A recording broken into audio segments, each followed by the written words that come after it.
This channel does not promote or encourage any illegal activities. All contents provided by this channel is meant for educational purpose only. What up, though, family? Welcome to another episode of NEMT Coach's Corner. This is episode 4, and what we got for you today, we're talking about PA.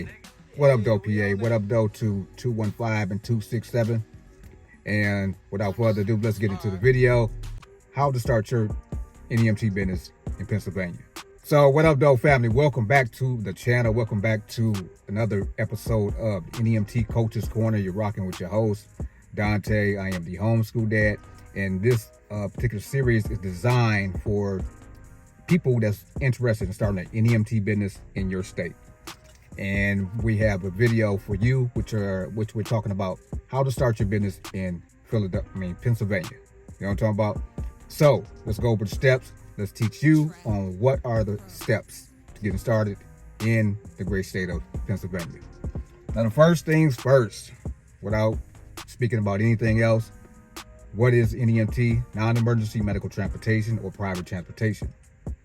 And the number one thing, or the first thing that you should be doing when you're starting your NEMT business is do your market research. And when I speak about market research, we're going to talk about licensing, certifications, type of vehicles you may need to use, startup costs, grants that may be available in your state, the type of client that you would like to have when starting your business, choosing your business name, anything pertaining, also other NEMT companies that are in your state, what type of services they provide. You want to get all that information when you're starting up your business. That goes for anything, but in Pacific, we're talking about today, we're talking about starting your NEMT business. So without, going deeper into that conversation, you need to do your market research. Make sure you get all the pertinent information that pertains to how to start your business in Philadelphia. So I'm going to give you the intro, the basic information, but I also want you to I'm talking about, do your research so you'll know everything that needs to do pertaining to your business. Next thing we want to do when we start our NEMT business, when we're in Philadelphia, Pennsylvania, is obtain your employer identification number. That's going to be one of the first things that you need to do, which is basically your social security number for your business. So you can head over to irs.gov, and it's free Monday through Friday. You can go to the website Monday through Friday, 7 a.m. to 10 p.m. Eastern Standard Time to get your EIN number. Now, this EIN number is used for banking purposes and tax purposes. So this is why it's important to have your EIN number, because you're going to use it for tax purposes as well as banking purposes. So get your EIN number from irs.gov. Next, we want to set up our business entity. Yes, we want to create a business entity, whether it's a sole proprietorship, a DBA, a LLC, whether it's a S Corp or C Corp or disregarded entity, or partnership or trust. Those are the different types of business entities that you can set up. So what you want to do is you want to go to www.file.dos.pa.gov. You're about to see it on the screen somewhere, here or there. You're going to see it on the screen. But www.file.dos.pa.gov. Now you're going to file your business forms. You're going to click that tab. When you're first pulling up that particular website, you're going to go to the form, choose files. You're going to file business forms tab, and then you're going to click business entity tab. And you're going to file a new business. And the application fee is $70 in the state of Pennsylvania, if you're filing a LLC application. So $70, you'll see the information on the screen. Next, we want to obtain our National Provider Identifier Number. Your National Provider Identifier Number is basically your EIN number for the healthcare industry. So you're providing non-emergency transportation services or transportation services in the healthcare industry.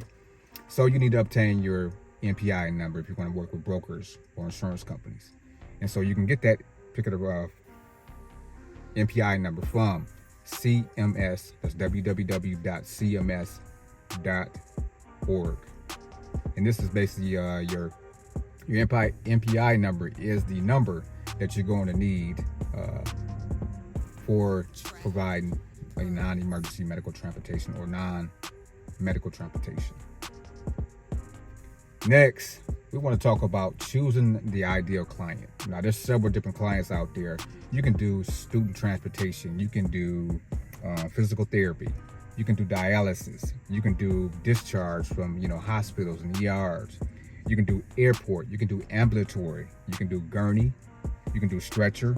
You can do hospitals. You can do senior assisted living. No client is off limits. Anything that you can think of that a person needs transportation for, you can take people to the pharmacy to pick up their prescriptions. No particular client is off limits. So think of an ideal client that you want to service, I'm talking about for your particular business.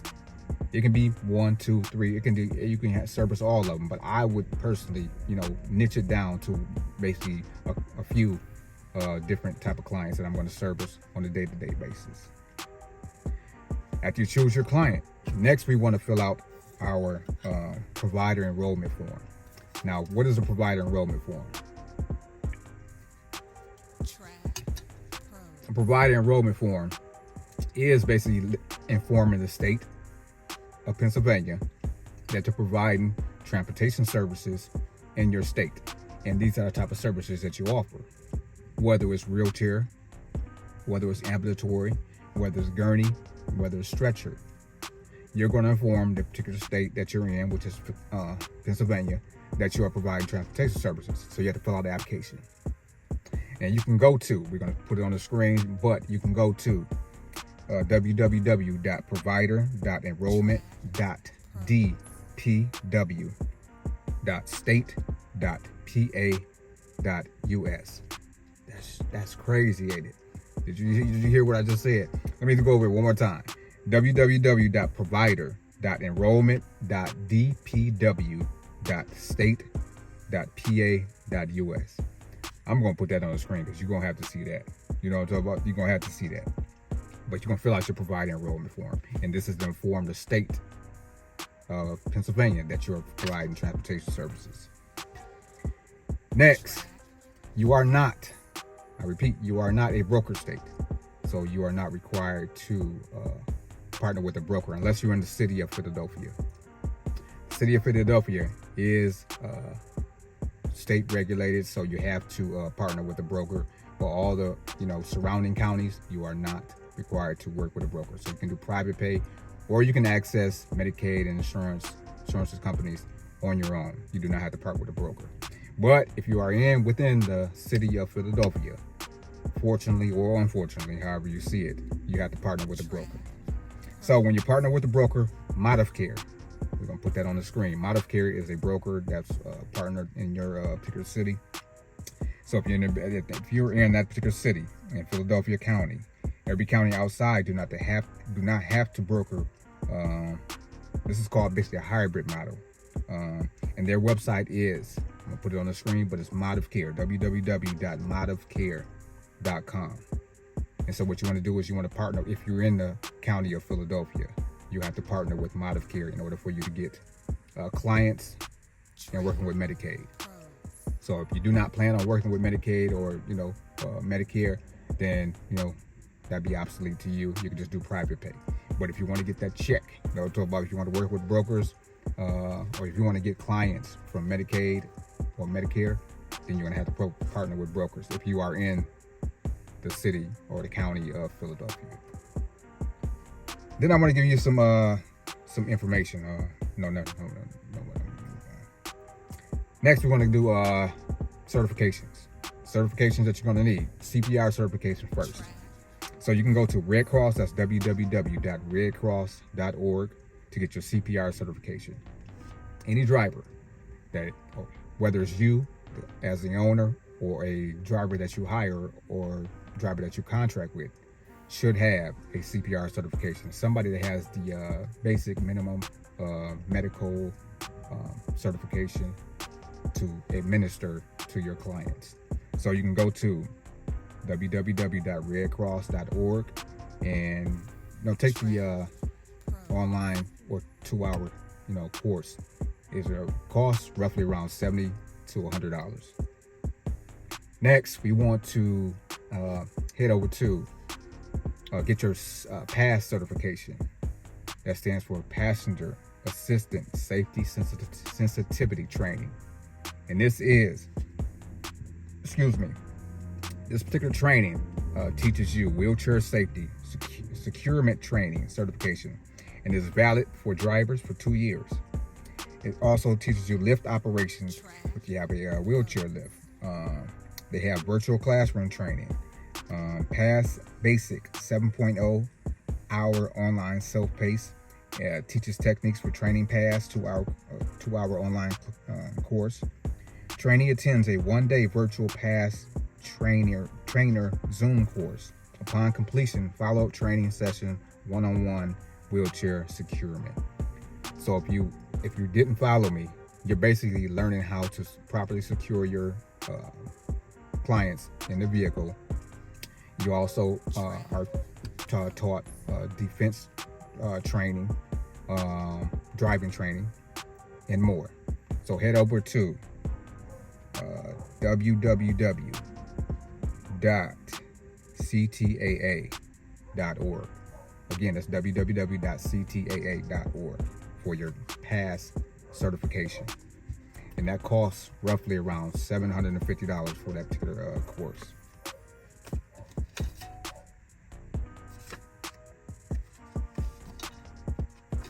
Next, we want to talk about, you want to pay your application fee, your NEMT application fee.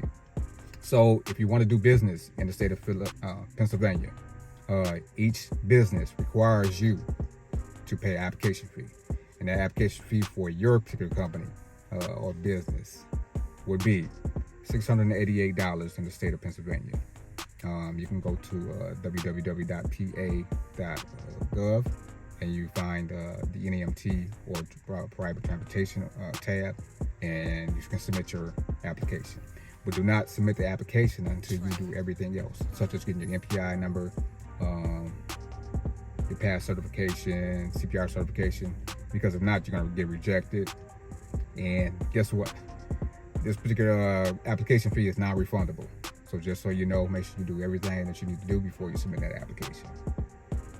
Next, we want to register with MET. It's called MATP, Medical Assistance Transportation. MAT is paratransit services.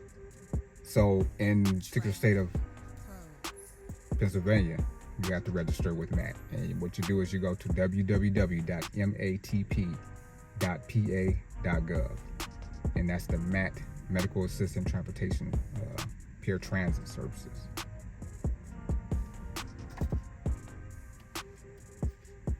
For this, we want to marketing and branding. This is where it gets good. You want to let everybody know, you know what I'm saying, what you do, type of services that you offer, and how much you charge.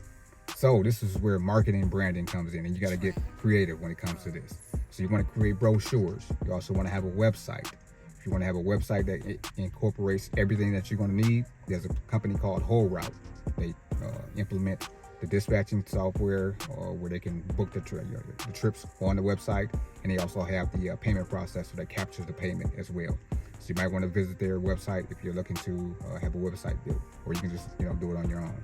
But their website is www.wholeroute.com. You want to have business cards, vehicle wraps. You want to do Google ads, Facebook marketplace ads, social media ads, whatever you can do to get your business out there. Okay. I know we know the name of this game. Like anywhere, any way, shape, or form that's going to be productive for you and your business, you want to make sure that you're marketing, always marketing, and you want to make sure that you're branding your company as whatever your motto is going to be. However you want to say, I am the #1 dialysis NEMT business, in the Philadelphia area. However you want to do it, just make sure you're branding yourself. And then we're going to talk about networking. Next is networking. That goes, to be said. Networking, you want to go to events, attending in your market. You also want to go to either events that's catered to your particular industry and events that's outside of your industry. Because if you're going to all these different network, events, eventually people are going to get to know who you are and what type of services that you offer. You might meet somebody that need to be some private transportation going to the airport. They might be, some government official or something like that. They don't want to use Uber or Lyft. They want to use private transportation companies. That's what you are. Because it's non-emergency medical transportation, which is NEMT, which is nothing that's related to emergency-related services. And that can be you. So go attending all type of, networking events. Make yourself known. Get out there. Open yourself up. Introduce yourself. And tell people about what you do and what your company offers. So those are the things that you need to do in the state of Pennsylvania. One thing I want to give you some information about Federal Section 1902 A70, which is a state plan amendment to the Deficit Reduction Act of 2005, amended Section 1902A of Social Security Act by adding a new section 1902 A70 that provides states the authority to establish NEMT brokerages. So what that means is basically the state allows, the state has given you the authorization to work with or not work with brokers within your state. And so what they have is the county of Philadelphia is the only county that they authorize or have them work with a broker. All the rest of the surrounding counties you do not have to work with. So that's what that 1902, that federal section 1902 A70 means. This has been a great video. So Philadelphia, what up though? 215 and 267. Thank you for watching the video. If this video helped you, I advise you to watch this video and this video. This is our new NEMT series, NEMT Coach's Corner. Like I said, welcome to the channel. Appreciate you for rocking with us. Love and light. Salute.